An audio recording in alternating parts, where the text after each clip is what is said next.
जय हिंद दोस्तों, एक बार फिर से स्वागत है आपका हेलो शिक्षा के ऑनलाइन प्लेटफॉर्म पर। दोस्तों, सीआरपीएफ एएसआई के एग्जाम के लिए जनरल एप्टीट्यूड जीके जीए का एक महत्वपूर्ण टॉपिक जो है, जिससे मैक्सिमम प्रश्न आ भी रहे हैं, आप देख पा रहे हैं। तो इससे संबंधित कुछ ऐसे टॉपिक दोस्तों, आज इसके पहले भी इसकी 2-3 सीरीज चल चुकी है, लगभग 4 सेट तो चली चुके हैं। और हेड कांस्टेबल मिनिस्ट्रियल की पूरी प्लेलिस्ट आपको पड़ी हुई है। उसी प्लेलिस्ट में यह भी आपको मिलेगा, और पूरी जितनी भी शिफ्ट में एग्जाम हुए हैं सारे शिफ्ट के एग्जाम्स का प्लेलिस्ट आपको कंप्लीट एनालिसिस कुछ इस तरह से देखिए, अलग तरीके से आपको करके मैंने वहां पर देकर रखा हुआ है। तो उसको आप एक बार जाकर देखें, जो आपके एएसआई के एग्जाम में बहुत महत्वपूर्ण होगा। तो उसी हेड कांस्टेबल मिनिस्ट्रियल के एग्जाम के आधार पर दोस्तों कुछ अलग तरीके से मैंने जो है कौन कौन से प्रश्न बन सकते हैं, क्योंकि पैटर्न कुछ वैसा ही है। तो उसी आधार पर जो है आज की सीरीज भी लेकर के आया हूँ। 24 मार्च की स्पेशल सीरीज 5वां सेट है, 4 सेट ऑलरेडी चला है, जो कि मैं पहले बताया। तो इसमें कुछ क्वेश्चंस का कलेक्शन है। आइए चलिए शुरू करते हैं। जनरल एप्टीट्यूड के बारे में आप लोग जानते हैं, history, geography, polity, science, economy, computer, GK, GS और डिपार्टमेंटल कुछ क्वेश्चन होते हैं। उनको भी आज मैं कुछ आपको बताऊंगा कि ये डिपार्टमेंटल क्वेश्चन कैसे आते हैं। तो इन्हीं प्रश्नों का आज हम स्पेशल जो है आपके लिए जो है एक कलेक्शन लेकर आए हैं एक्सपेक्टेड का। तो चलिए शुरू करते हैं। पहला प्रश्न, अभी तक अगर लाइक नहीं किया तो दोस्तों लाइक कर दीजिए, चैनल पर नए हैं तो सब्सक्राइब कर लीजिए। लगातार आपके लिए ऐसे कंटेंट हम प्रोवाइड करते रहते हैं। पहला प्रश्न आपके सामने है, निम्नलिखित में से कौन सी हरित गैस नहीं है? Which of the following is not green gas? तो ग्रीन हाउस, पहले तो जान लीजिए ग्रीन गैस किसे कहते हैं, ग्रीन हाउस गैस क्या है, हरित गैस क्या है। उसमें आपको एक इमेज यहाँ पर दिखेगा। इसको पढ़ने से पहले आप थोड़ा सा इधर देख लीजिए। जैसे होता क्या है कि सूर्य हमें जो है, यहाँ से सूर्य तप आता है, सूर्य की आप इमेज देख रहे हैं, ये धरती का जो है धरातल आप देख रहे हैं। अब यहाँ से जब सनलाइट चलती है तो धरातल को सीधे आकर के हीट कर रही है, आप देख पा रहे हैं। बीच में जो है कई सारे लेयर वगैरह ओजोन है, वहां से चीजें फिल्टर हो जाती हैं, पराबैंगनी किरणें वगैरह कम हो जाती हैं। लेकिन अब यह पूरी उष्मा जब आती है तो इसका कुछ भाग वापस भी जाने को होता है। जैसे रेड वाला जो वेव ऊपर की तरफ जाता हुआ आप देख पा रहे होंगे, तो यह उष्मा ऊपर जाना चाह रही है। लेकिन यहीं पर एक व्हाइट कलर की ऐसे लेयर आप देख रहे हैं, कुछ गैसों का कुछ बादल है, कुछ दिख रहा है ना आपको, ये वाला लेयर। यहाँ पर एक जो है गैस का लेयर जो चारों तरफ बना हुआ है। तो इस लेयर पे इस जो हीट वापस जा रही है, इस हीट को यह लेयर रोकने का काम करती है। मतलब इस धरती के हीट को मेंटेन करने का काम करती है। जैसे कि सूर्य से उष्मा तो आ गई प्रकाश के रूप में, फोटो लाइट के रूप में जो है वो आ गई जो है, लेकिन वो हीट जब वापस जाने लग रही है तो पूरी पूरी हीट को जो है यह वापस जाने नहीं देती है। कौन सी लेयर? जो ये विभिन्न गैसों की लेयर है। इन्हीं गैसों को ग्रीन हाउस गैस कहते हैं। अब ये कुछ हद तक लाभदायक भी है, लेकिन आवश्यकता से ज्यादा ये हानिकारक भी हो जाता है। एक्सेस इज बैड, आप जानते ही हैं।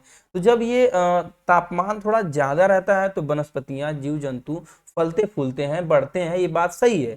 लेकिन जब ये तापमान आवश्यकता से ज्यादा हो जाता है तो ग्लोबल वार्मिंग जैसी समस्या भी देखने को मिलेगी। भाई टेम्परेचर ज्यादा है तो चलिए ठीक है, वो अच्छा है। ठंडी में आप जानते हैं जीवन, जैसे अंटार्कटिका वगैरह पे जीवन ना के बराबर है। लेकिन जो आप देखेंगे भूमध्य रेखीय एरिया है, वहां पर अच्छे खासे जो है आपको बायोडाइवर्सिटी मिलती है। लेकिन आवश्यकता से ज्यादा हीट भी तो प्रॉब्लम का कारण बनती है, ग्लोबल वार्मिंग का। तो वही यहाँ पर भी हुआ है। जैसे अब देखिए, कार्बन डाइऑक्साइड गैस यहाँ पर है, हाइड्रोजन H2O जल की कुछ बूंदे हैं, मीथेन है। तो ये सब गैसें एक लेयर बना करके हीट को जाने से रोक रही हैं। देखिए यहाँ बड़ी बड़ी वेव्स ऊपर उठ रही है, लेकिन ऊपर थोड़ी सी वेव ही इनको छान करके ऊपर जा पा रही है, इनको फिल्टर करके।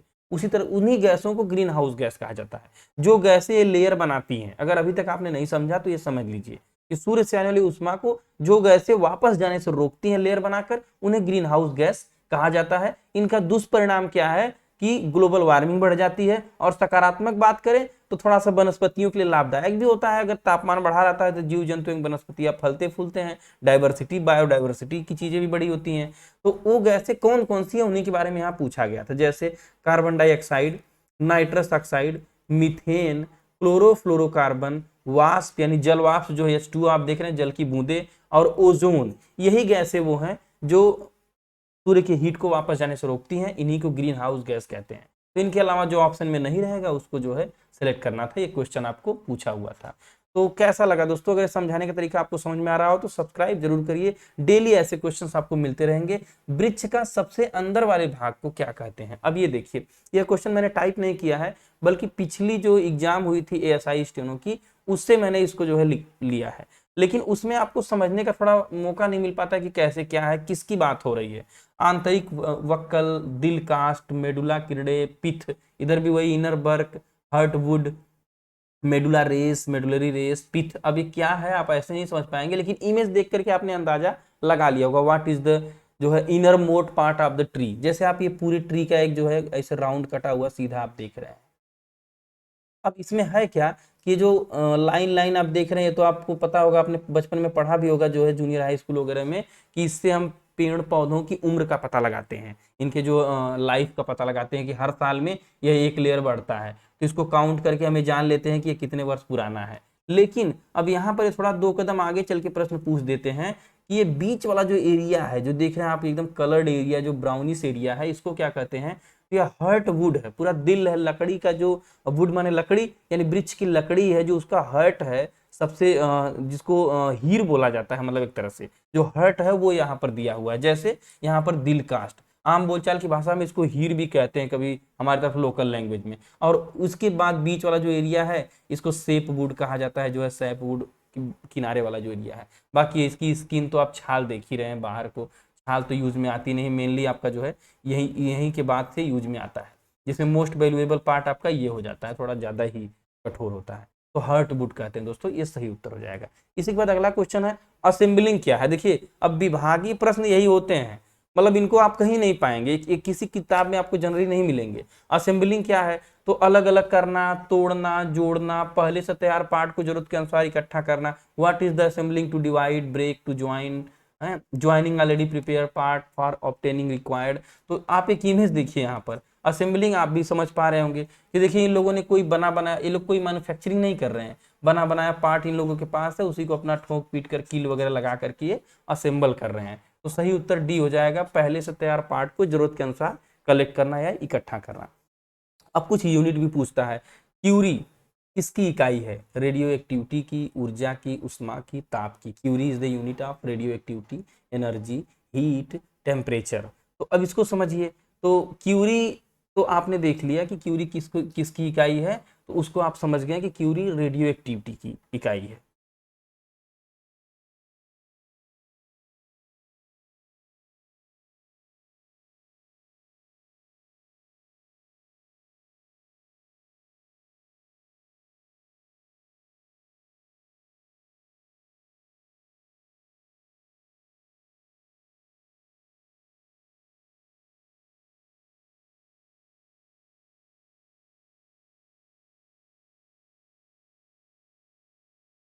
लेकिन और कुछ आपको यहाँ पर इकाई दी हुई है, और कुछ ऐसे डेटा दिया गया है, ये भी बार बार पूछता है। जैसे लेंथ किसकी इकाई है? मीटर की। जो है लेंथ की इकाई क्या है? मीटर। ये भी थोड़ा समझेंगे, फिजिकल क्वांटिटी यहाँ है और इसकी यूनिट क्या है? लेंथ की इकाई मीटर, यम से इसे जो है दर्शाते हैं। उसी तरह से मास की इकाई जो द्रव्यमान है उसका किलोग्राम होता है, टाइम का जो है सेकेंड हो जाता है, उसका टेम्परेचर का केल्विन हो जाता है, इलेक्ट्रिक करंट का एम्पियर होता है। एम्पियर में देखते हैं ना, 2 एम्पियर का चार्जर, 3 एम्पियर का चार्जर, जो है विद्युत धारा को, इलेक्ट्रिक करंट को एम्पियर में मापते हैं। ज्योति तीव्रता जिसे ल्यूमिनस इंटेंसिटी कहते हैं, उसका जो है मात्रक कैडिला होता है। जो है क्वांटिटी ऑफ मैटर, जो है पदार्थ की मात्रा मोल में नापते हैं, इसे एमओएल, कैडिला को सीडी। एम्पियर को कैपिटल ए में दर्शाते हैं, जो है केल्विन को कैपिटल के में, इसको भी जरा याद रखेंगे। तो यह कुछ महत्वपूर्ण जो है यूनिट्स थी। और एक बार एक पूछता है रेडियन, समतल कोण को रेडियन से, और अगर घन वैसे आपको ठोस कोण की बात करें तो ईस्ट रेडियन से नापते हैं। रेडियन और ईस्ट रेडियन, इनको भी याद रखेंगे, कोणों के माप में इनका इस्तेमाल किया जाता है। तो नेक्स्ट क्वेश्चन आपके सामने है दोस्तों, मानव का रक्तचाप कितना होता है? What is the blood pressure of human? एक वयस्क व्यक्ति का जो है सिस्मोलिक रक्तचाप 80 से 120 मिलीमीटर होता है, तो उत्तर है। अब कहीं ये वेरी भी करता है, कहीं 90 120 भी दिया, मैंने ब्रैकेट में यहाँ लिखा भी है। तो जनरली आपको इसी रेंज में मिलेगा, जो है 80 से 120 का ही ऑप्शन उसमें दिया रहेगा, तो वही सही होगा। इसी के अप डाउन भी हो सकता है 1-2 पॉइंट, इससे बहुत ज्यादा अंतर नहीं रहेगा। लेकिन अब समझते हैं, ये तो प्रश्न रहा, लेकिन अब इससे बने वाले और प्रश्न कौन कौन से, जैसे ये देखिए, ये वाला आप देख रहे होंगे बीपी मशीन, कई बार अस्पतालों में, यह नई वाली है, ये भी अगर आपने देखा होगा तो ठीक है, लेकिन जनरली हमारे यहाँ ये वाली और ये वाली इस समय बहुत फेमस है, इलेक्ट्रिक वाली, ये दोनों तो आपने देखा ही होगा। तो इनका नाम क्या है? जैसे ये वाली जो देख रहे हैं आप, जो है मरकरी वाली को, तो इसका नाम है मरकरी स्फिग्नोमैनोमीटर। अब समझिए, स्फिग्नोमैनोमीटर का मतलब कि बीपी मॉनिटर करता है, यह मरकरी पर आधारित काम करता है, पंप करके इसको चलाया जाता है। और फिर ये दूसरा वाला जो देख रहे हैं आप, एरॉड स्फेग्नोमीटर, तो एरॉड वाला जो आपके सामने एरॉड है, और डिजिटल बीपी मीटर तो आपके सामने है। तो अब ये 3 तरह के मीटर यूज होते हैं, तीनों को आप जानते रहिए। अब इसके बाद रक्त से संबंधित एक और महत्वपूर्ण प्रश्न बार बार बनता है कि रक्त समूह की खोज किसने की थी? तो कार्ल लैंडस्टीनर ने जो है रक्त समूह की खोज की थी। और रक्त परिसंचरण की खोज किसने की थी? तो विलियम हार्वे जो है ब्लड सर्कुलेशन का, रक्त परिसंचरण की जो है खोज की थी। एक बार बार प्रश्न पूछता है खुला परिसंचरण तंत्र किसमें पाया जाता है? ओपन जो है ब्लड फ्लो किसमें पाया जाता है? तो तेलचट्टा जो जानवर होता है दोस्तों, उसमें जो है खुला परिसंचरण तंत्र पाया जाता है। इसको जरा सा ध्यान रखेंगे, ये प्रश्न रक्त से संबंधित इंपॉर्टेंट है। अगला है एक संविधान का क्वेश्चन आपके सामने है। संविधान की प्रस्तावना कितनी बार संशोधित की गई है? How many times has the preamble of constitution been amendment?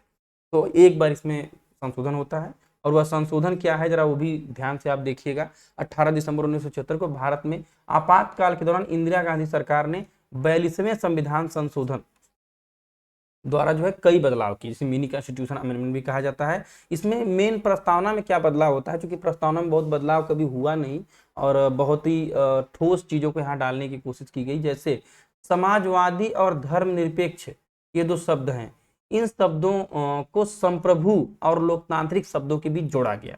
जो संप्रभु है माने हमारी संप्रभुता है और हमारे यहाँ लोकतांत्रिक सरकार है, इन्हीं के बीच में समाजवादी और धर्मनिरपेक्ष शब्द को जोड़ा गया। तो संप्रभु, समाजवादी, धर्मनिरपेक्ष और लोकतांत्रिक गणराज्य आप ऐसे पढ़ेंगे तो मिलेगा, ये 2 शब्द बीच में जोड़े गए हैं। और उसी तरह से राष्ट्र की एकता शब्द को राष्ट्र की एकता और अखंडता में बदल दिया गया है। मतलब राष्ट्र की एकता शब्द जो था उसको जो है राष्ट्र की एकता और अखंडता शब्द में परिवर्तित कर दिया गया, मतलब इसके जगह पे इसे यूज किया गया, यह ध्यान रखेंगे।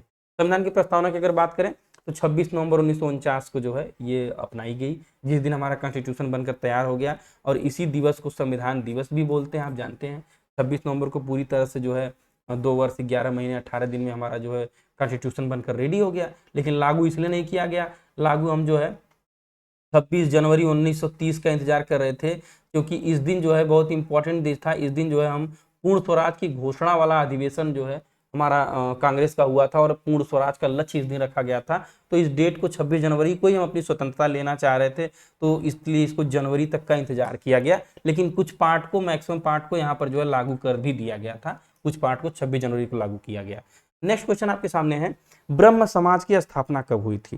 तो क्वेश्चन तो बहुत इजी है, आप इसको नॉर्मल हैंडल कर सकते हैं, लेकिन अब एक ट्रिक मैं यहाँ आपको बताऊंगा, जरा से इसको ध्यान दीजिएगा। यह बहुत मजेदार ट्रिक है, और जो समाज बार बार आर्य समाज, ब्रह्म समाज, प्रार्थना समाज, सत्यशोधक समाज, वह नहीं जो है गलत होगा अब आगे से। तो इसका उत्तर आप देख लीजिए, व्हेन वाज द ब्रह्म समाज इस्टेब्लिश? तो राजा राम मोहन राय ने 20 अगस्त 1828 को ब्रह्म समाज की स्थापना की थी। इसमें द्वारकानाथ टैगोर के साथ मिलकर अपना काम इन्होंने किया था, और लॉर्ड विलियम बेंटिंग के साथ मिलकर इन्होंने सती प्रथा का अंत जो 1829 में किया था, वो तो आपके सामने है भी। इसी समय ठगी प्रथा, शिशु बलि और नरबली वगैरह का भी अंत किया गया 1829 का। लॉर्ड विलियम बेंटिंग और राजा राम मोहन राय का काफी अच्छा टोन था, इन लोगों ने सती प्रथा, ठगी प्रथा, इन पर अच्छा काम किया। तो अब आते हैं दोस्तों, समझते क्या हम थोड़ा सा, कि ये तो ब्रह्म समाज वाला राजा राम मोहन राय आप जान गए। जैसे आर्य समाज को पूछे तो दयानंद सरस्वती। अभी ट्रिक की तरफ आप ध्यान मत दीजिए, अभी थोड़ा इधर ध्यान दीजिए। आर्य, अब जैसे इसको पढ़ लेंगे, ट्रिक क्या करता है दोस्तों, जब हम चीजों को पढ़े रहते हैं तब ट्रिक काम करता है। खुले में आप ट्रिक याद करके जाएंगे, समझे नहीं आगे किस चीज का ट्रिक है, हकीकत यही है। आर्य समाज, दयानंद सरस्वती, और रामकृष्ण मिशन की बात करें तो स्वामी विवेकानंद। प्रार्थना समाज की बात करें तो आत्माराम पांडुरंग। सत्यशोधक समाज की बात करें तो ज्योतिबा फूले। आर्य दयाराम सरस्वती, रामकृष्ण, स्वामी विवेकानंद, प्रार्थना आत्मा वाले, और सत्यशोधक ज्योतिबा। अब समझिए, अब इधर आइए, एक ट्रिक हमने कीवर्ड बनाया है। ब्रह्मा है राजा और आर्य है दयावान, प्रार्थना हम आत्मा से करेंगे और सत्य की ज्योति बुझने न देंगे। ब्रह्मा है क्या दोस्तों? राजा, वाकई जाहिर सी बात है कि सबसे बड़े देवता है ब्रह्मा। और आर्य जो है दयावान है, आप जान ही रहे हैं, आर्य है दयावान।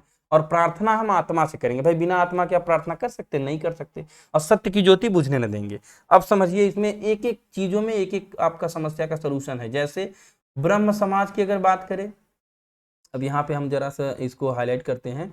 अगर हम जो है ब्रह्म समाज की बात करेंगे तो अब यहाँ पर आप देखिए, ब्रह्मा है राजा, यानी ब्रह्म समाज राजा राम मोहन राय। आर्य है दयावान, यानी आर्य समाज दयानंद सरस्वती। और प्रार्थना कैसे करेंगे दोस्तों? आत्मा से, तो प्रार्थना समाज आत्माराम पांडुरंग। और ज्योति, सत्य की ज्योति बुझने देंगे। कौन सी ज्योति दोस्तों? सत्य की ज्योति जलाएंगे। तो सत्य की ज्योति यानी सत्यशोधक समाज और ज्योतिबा फूले। मतलब एक माइंड में सेट कर लीजिए, आप वहां पकड़ लेंगे एग्जाम में जब क्वेश्चन आएगा। तो इसको पूरे ट्रिक को क्रम से भी याद करने की जरूरत नहीं है, कुछ भी, सत्य की ज्योति, आत्मा प्रार्थना, ब्रह्मा राजा, आर्य दया, इतना भी याद कर लेंगे तो भी चलेगा, कोई इसमें पूरा क्रम याद करने की जरूरत नहीं है। तो ये कैसा लगा आपको? हमें लग रहा है कि ये हमारा इनिशिएटिव अच्छा लगा होगा। तो ये आपके सामने मैटर था। अगला क्वेश्चन है डिस्कवरी ऑफ इंडिया। आप चाहें तो इसका स्क्रीनशॉट ले लीजिए, मैं इसको क्लियर कर देता हूं क्योंकि ये बहुत ही इंपॉर्टेंट है दोस्तों, हर परीक्षा में आपको परेशान करता है। अगला आपके सामने डिस्कवरी ऑफ इंडिया पुस्तक के लेखक कौन थे? Who was the author of the book Discovery of India? Jawaharlal Nehru उत्तर है। तो अब स्वतंत्रता आंदोलन के समय, स्वतंत्रता संग्राम के समय कुछ प्रमुख पुस्तकें, पत्रिकाएं एवं उनके लेखक, जैसे डिस्कवरी ऑफ इंडिया जो पूछा है, कई परीक्षाओं में पूछा है, जवाहरलाल नेहरू, और India divided doctor Rajendra Prasad, कर्म भूमि प्रेमचंद, भारत भारती मैथिली शरण गुप्त, और भारत दुर्दशा की बात करें तो भारतेंदु हरिश्चंद्र, इंडियन स्ट्रगल की बात करें तो सुभाष चंद्र बोस, ये इसके लेखक थे। इनको ध्यान रखेंगे। अगला क्वेश्चन आपके सामने है नमक सत्याग्रह या दांडी मार्च कब से कब तक चलाया गया? How long did the salt Satyagraha Dandi March last? तो कब से कब तक? आप जैसा कि जानते हैं कि अंग्रेज जब जो है नमक को, जो हमारे यहाँ बहुत जरूरी भाई, नमक गांधी जी ने साफ साफ कहा था कि जिस तरह हमारे लिए स्वच्छ हवा, जल, आवास की जरूरत है, हमें कपड़े की जरूरत है, उसी प्रकार नमक भी हमारी जो है प्राइमरी नीड है। तो रोटी कपड़ा मकान के साथ साथ भाई नमक नहीं रहेगा तो काम बिल्कुल नहीं चलेगा। अंग्रेज उस पर भी कर भारी मात्रा में लगा दिए। तो अब होता क्या है, और ये रोक अधिनियम ला दिए कि इंडियंस जो है साल्ट का प्रोडक्शन नहीं कर सकते। तो 12 मार्च 1930 से 6 अप्रैल 1930 तक एक जो है गांधी जी ने दांडी मार्च कर कर नमक कर को तोड़ा। क्या किया? जो है नमक कर के लिए अपने 72 अनुयायियों के साथ ये चलते हैं, लगभग जो है आगे मैक्सिमम लोग जुड़ जाते हैं, सरोजनी नायडू वगैरह भी बीच में इनसे जुड़ जाती हैं।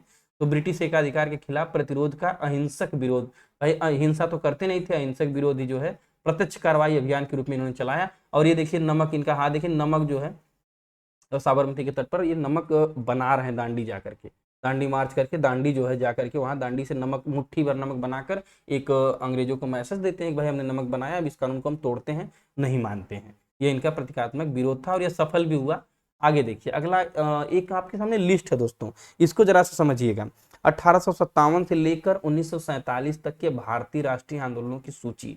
अब आप कहेंगे कि सर एक बार में याद नहीं होगी, मैं मानता हूं नहीं याद होगी, लेकिन जो पढ़े हैं आप एक बार रिफ्रेश तो किया ही जा सकता है। आइए जरा से देखते हैं, थोड़ी सी हिम्मत करके इसको पूरा सुनने का प्रयास करिए, समझने का प्रयास करिए। मैं थोड़ी थोड़ी दो लाइन उनके बारे में बताऊंगा भी। जैसे 1857 का विद्रोह आप जानते हैं कि रानी लक्ष्मीबाई झांसी वाला जो कहानी है, 1857 की का विद्रोह जब होता है उसके बाद जो है वायसराय का पद बन जाता है और पूरे मतलब रानी का शासन, यहाँ पर क्राउन का शासन हो जाता है। तो इसको तो आप समझ रहे हैं 1857 का विद्रोह। और ये अलग अलग जगह पे इसका अलग अलग लोगों ने नेतृत्व किया था, बिहार में कुंवर सिंह वगैरह, झांसी में जो है रानी लक्ष्मीबाई, और लखनऊ में बेगम हजरत महल वगैरह। तो ये दिल्ली में जो है आपके मेरठ से शुरू होता है, इसको भी आप ध्यान रखते हैं। तो 1857 का विद्रोह वाला आपके माइंड में इमेज आया होगा। इसके बाद होता क्या है कि एक महत्वपूर्ण घटना 1885 की, जिसमें भारतीय राष्ट्रीय कांग्रेस की स्थापना होती है। ये वो ह्यूम जिसमें रहते हैं और डफरिन वगैरह जो है भारतीय राष्ट्रीय कांग्रेस की, कहाँ पर? मुंबई के तेजपाल संस्कृत विश्वविद्यालय में स्थापना की जाती है। और अंग्रेजों की ये चाल भी रहती है कि अब ये एक पार्टी बना दो ताकि हमारा विरोध एक पार्टी बन करके ये करें, तो हम इनको जो है दबाना आसान रहेगा। ये छिटपुट विरोध हो रहा है तो इससे उनको समस्या हो रही थी। कुछ ये भी कहा जाता है और कुछ का ये भी होता है कि नहीं, हाँ पूरे भारत की समस्याओं को सुनने के लिए एक मंच मिल गया, कांग्रेस बन गई। तो ये तो रहा ये। इसके बाद 1905 में जब करजन बंगाल का विभाजन कर देता है, फूट डालो और राज करो जो आप सुनते हैं, वो घटना यहीं पे होती है दोस्तों। मुस्लिम हिंदू में फोड़ने का काम जो होता है, पूर्वी बंगाल पश्चिमी बंगाल करके। तो स्वदेशी आंदोलन, बंग भंग आंदोलन, यानी बंगाल के विभाजन के लिए जो है भारतीय जो है विदेशी कपड़ों को जलाते हैं, अपनी एक यूनिटी को दिखाते हैं। रविन्द्रनाथ टैगोर वगैरह अपना उपाधि वगैरह वापस कर देते हैं। और कई जगह जो है स्वदेशी आंदोलन, मतलब जितने भी विदेशी कपड़े होते हैं उनकी होली जलाई जाती है। तो स्वदेशी आंदोलन, इसको भी आप ध्यान रखेंगे। बंग भंग आंदोलन, जिसे बंगाल विभाजन आंदोलन, करजन के समय 1905। अब इसके बाद क्या होता है, 6 में मुस्लिम लीग, आगा खां की अध्यक्षता में मुस्लिम लीग आती है। और मुस्लिम लीग जो है को अंग्रेज जो है पृथक निर्वाचन क्षेत्र देने का लॉलीपॉप देते हैं। और यहीं से जो है लगभग पाकिस्तान शब्द की बात आप कहेंगे तो उसकी नींव पढ़ना शुरू हो जाती है। और गदर आंदोलन लाला हरदयाल वाला 1913 में, और होम रूल एनी बेसेंट और लाला लाजपत राय वाला 1916 में। होम रूल का मतलब ये कहते हैं कि आप जो है हमें हमारे होम रूल मतलब हमारा खुद का शासन हमारे पर रहे, आप अपना शासन हमसे हटा लीजिए, आप बाहर के मैटर देखिए लेकिन आंतरिक मैटर में हमें स्वतंत्रता दे दीजिए, एक तरह से डोमिनियन स्टेट जैसी कुछ बात थी।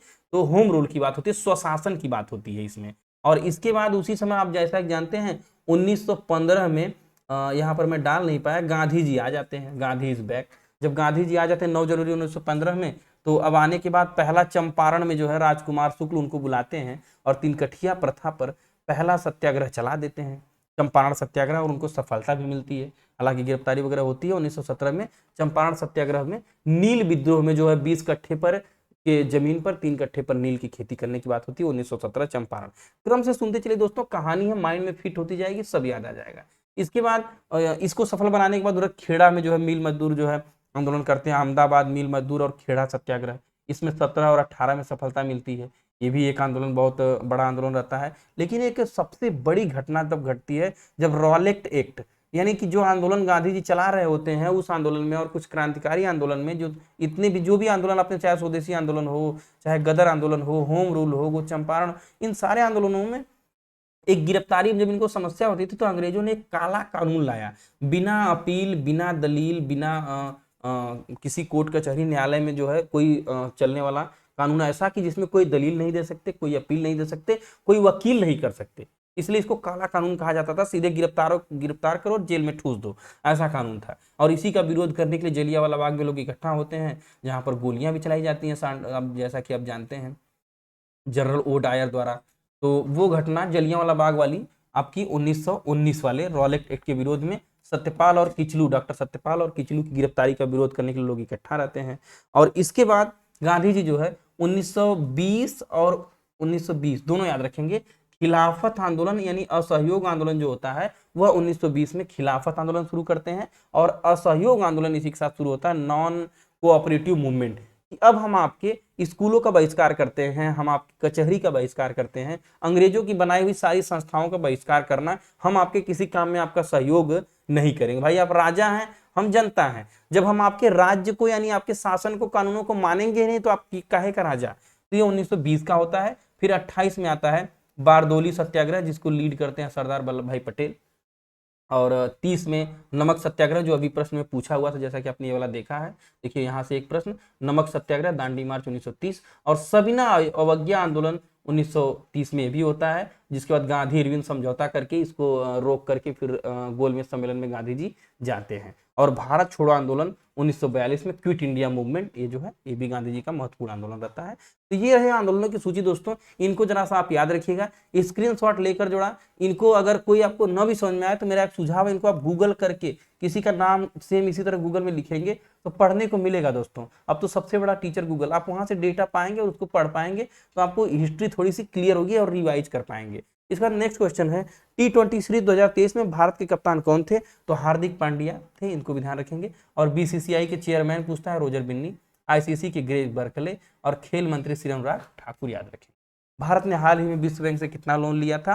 तो हाल ही में प्रधानमंत्री आयुष्मान भारत योजना को चलाने के लिए भारत ने जो है प्राइवेट इन्वेस्टमेंट को बढ़ावा देने के लिए कुल 1.75 अरब अमेरिकी डॉलर, लगभग आप देख रहे हैं करोड़ में, इस तरह से 13,834.54 करोड़ रुपए के कर्ज को मंजूरी दी है। विश्व बैंक से एक मोटी रकम कर्ज की ली गई है। अगला है, इल्तुतमिश ने किस धातु के जीतल चलवाए थे? Of which metal did Iltutmish run the जीतल? तो इल्तुतमिश ने चांदी का टका और तांबे के जीतल चलवाए थे, इसको भी याद रखेंगे। ये पूरी तरह से अरबी सिक्के थे। चांदी का सिक्का 175 ग्राम का था।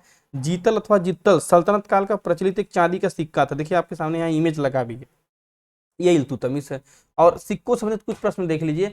शुद्ध सोने के सिक्के की बात करें तो कुषाण शासक कनिष्क द्वारा चलाए गए थे। और शीशे के सिक्के का प्रश्न आता है तो सातवाहन शासक जो है, सातवाहन राजाओं द्वारा ये चलाए गए थे, सातवाहन वंश द्वारा शीशे के सिक्के। इस तरह से नेक्स्ट क्वेश्चन है दोस्तों, गरीबी के मामले में भारत में राज्यों की रैंक क्या है? Rank of the state in India in term of poverty. तो बिहार की थोड़ी स्थिति ज्यादा खराब है, 51.9% जनसंख्या गरीब है। झारखंड 42, उत्तर प्रदेश 37, मध्य प्रदेश 36 और मेघालय 32। ये टॉप गरीबी के मामले में टॉप 5 रैंकर्स हैं, जिसमें बिहार जो है सबसे ज़्यादा गरीब राज्य है, इसको भी आप ध्यान। इसके बाद ओडिसी नृत्य के प्रमुख संरक्षक कौन थे? Who was the main patron of the Odissi dance? Odissi नृत्य के प्रमुख संरक्षक कौन है, इनको भी ध्यान रखिए। ओडिसी नृत्य ओडिशा का है।